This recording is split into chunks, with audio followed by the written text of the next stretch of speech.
지금부터 소비자 행동, 마케팅 커뮤니케이션에 대해 발표하도록 하겠습니다.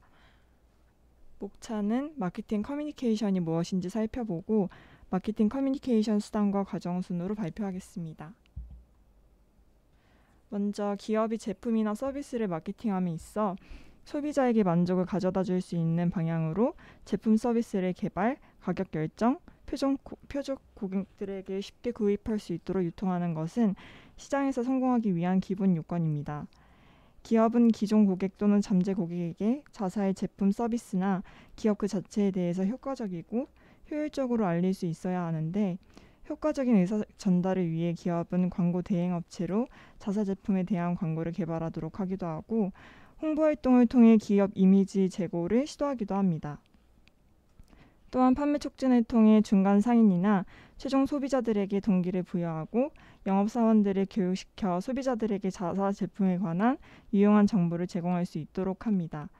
최근에는 대부분의 기업들이 인터넷을 이용하여 제품이나 기업 정보를 제공하고 있어 판매 증대와 함께 광고 효과까지 노리는 기업들도 있습니다. 이같이 다양한 방법을 통해 자사 제품이나 기업 그 자체를 알리는 활동을 마케팅 커뮤니케이션 또는 촉진이라고 합니다. 마케팅 커뮤니케이션이 효과적으로 수행되려면 우선 소비자에 대한 깊은 이해가 선행되어야 합니다. 그와 같은 이해를 기초로 기업은 누구에게나 무엇을 어떤 방법으로 얼마나 자주 알릴 것인가를 결정해야 합니다. 마케팅 커뮤니케이션을 위해 사용되는 수단으로는 광고, 판매 촉진, 인적 판매, PR, 직접 마케팅 등의 5가지를 볼 수 있습니다. 먼저 광고는 특정 스폰서에 의해 대가가 지불되는 제품, 서비스, 상표 등에 관한 비개인적인 의사전달 방법을 말합니다. 많은 경우 광고는 소비자들의 인식에 영향을 주려는 의도를 가지고 만들어지는데 특히 소비자들의 제품이나 상표에 대한 이미지, 신념 또는 태도에 영향을 미치려는 광고를 많이 볼 수 있습니다. 광고는 TV나 라디오 등의 방송 매체는 물론이고 신문, 인쇄 매체, 애드벌룬 등의 다양한 매체를 활용합니다. 우리나라의 평균적인 소비자들은 매일 수백 개의 광고에 노출되지만 그중 대부분은 소비자의 주의를 끌지 못하고 내용은 오래 기억하는 경우는 드뭅니다. 따라서 광고를 담당하는 마케터들의 가장 큰 임무는 창의성 있는 광고 메시지를 개발하고 효과적인 매체를 선택하여 소비자들이 자사의 광고에 노출되게 하는 겁니다. 주의를 기울이며 메시지를 이해하고 기억할 수 있도록 하는 것입니다. 두 번째, 판매 촉진은 매출의 증대를 위한 단기적인 동기부여 방법을 말합니다. 예를 들어 사은품 증정, 단기적인 가격 할인, 쿠폰, 무료 샘플링 경품 등이 모두 판매 촉진을 위해 활용되는 수단들입니다. 광고가 소비자들의 자사 제품에 대한 이미지나 태도의 개선을 목표로 하는 장기성 촉진 방법인 경우가 대부분인 반면 판매 촉진은 소비자에게 직접적인 유인을 제공하여 단기적인 매출이나 이익을 늘리려는 촉진 활동이라고 할 수 있습니다. 세 번째, 인적 판매는 판매원과 고객 사이의 직접적인 접촉을 통한 마케팅 커뮤니케이션 방법입니다. 인적 판매는 다른 촉진 방법과는 달리 쌍방 커뮤니케이션에 의존하기 때문에 소비자의 상황에 대한 몰입도가 높은 편이며 판매원은 소비자에게 상황에 맞도록 메시지를 변형하는 것이 가능합니다. 최근에는 셀프 서비스형 판매가 많이 늘어나면서 소매점에서 인적 판매의 비중이 줄어들고 있긴 하지만 보험 제품, 자동차, 주택 등의 제품은 아직도 상당 부분의 인적 판매에 의존하고 있습니다. 또한 인건비의 상승으로 고객에게 직접 대면하는 인적 판매의 비용이 상승하면서 전화를 통한 텔레마케팅이 늘어나고 있습니다.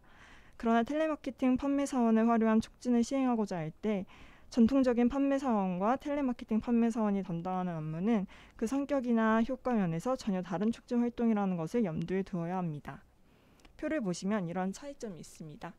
전통적 판매 사원은 장소 이동이 많고 그리고 느슨한 스케줄이지만 8시간에서 12시간의 업무가 주어지고요. 텔레마케팅은 장소 이동이 없고 팀의 일원이고 4시간에서 6시간 비교적 짧은 업무를 하는 차이점이 있습니다. 네 번째, PR은 기업 또는 개별 제품의 이미지를 제고하여 이에 관계자들로 하여금 호의를 갖도록 하는 마케팅 커뮤니케이션입니다. 홍보를 마케터가 비용을 지불하지 않는 방송의 뉴스나 신문 기사 등 대중매체를 통한 회사, 제품 또는 상표에 관한 커뮤니케이션 유형이라고 정의할 수 있는데, PR은 홍보활동 이외에도 대언론 관계활동, 의회나 정부에 직간접적인 영향을 미치기 위한 합법적인 설득 활동, 공공적인 이슈, 회사의 입장과 이미지 등에 관한 회사 내 경영진의 충고 등을 모두 포함합니다. 직접 마케팅은 광고 판매 촉진, 인적 판매, PR 등의 중간적인 촉진 수단을 활용하지 않고 직접 우편, 전화, 인터넷 등의 비인적 접촉 수단을 사용하여 소비자와 직접 의사소통을 하거나 소비자의 직접적인 반응을 유발하기 위한 촉진 방법을 말합니다. 직접 마케팅은 원래 직접 우편이나 우편 주문 카탈로그 형태로 나타나기 시작했으나 최근 들어 통신수단의 급격한 발달로 텔레마케팅을 비롯해 소비자들의 직접적인 반응을 얻어내기 위한 TV 프로그램, TV 홈쇼핑, SNS 등 이용한 전자 쇼핑이 다양한 형태를 띠면서 발전하고 있습니다. 마케팅 커뮤니케이션 과정은 모형 9개의 구성 요소로 이루어져 있습니다. 우선 메시지를 보내는 사람과 받는 사람이 있으며 메시지와 메시지를 담아 보내는 수신인 매체가 있습니다. 그리고 주된 의사 전달 기능으로는 발신인의 생각을 상징적인 형태로 바꾸는 부호화된 메시지의 의미를 부여하여 해석해내는 해독 작업, 수신인이 그 메시지에 대해 보이는 반응, 그 반응들 중 발신인이 수신인에게 다시 전달하는 반응인 피드백이 있습니다. 마지막으로 발신인이 의도했던 것과는 다른 메시지를 수신인이 받게 되는 경우 이를 이야기하는 요소인 의사전달 과정상의 잡음을 구성 요소로 볼 수 있습니다.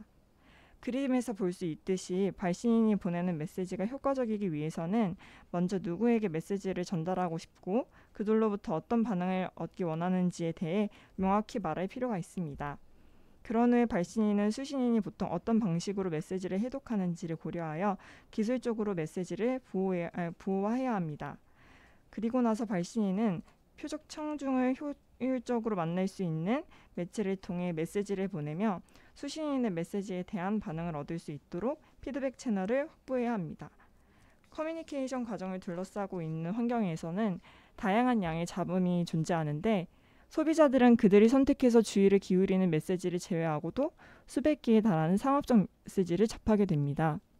소비자들이 의도된 대로 메시지를 수용하지 못하는 데는 3가지 원인이 있습니다. 첫 번째, 소비자들은 선택적으로 주의를 기울이기 때문에 접하는 자극을 모두 감지하는 것이 불가능하고, 둘째, 소비자들은 그들이 듣고 싶어하는 것을 듣는 경향이 있기 때문에 메시지를 자의적으로 변형하여 수용하는 경우가 있습니다.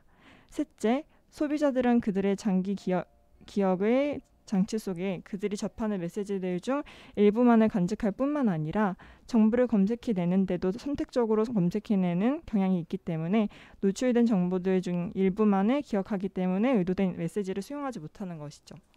이 같은 점들을 고려해 볼 때 의사 전달자 입장에서는 소비자들을 둘러싼 수많은 잡음에도 불구하고 주의를 끌 수 있으면서도 설득력이 있는 메시지를 만들어내서 효과적이고 효율적인 매체를 통해 소비자들에게 전달해야 하는 어려운 과업을 수행해야 한다는 것을 알 수 있습니다. 제가 준비한 마케팅 커뮤니케이션에 대한 발표는 여기까지입니다. 이상 발표를 마치겠습니다. 감사합니다.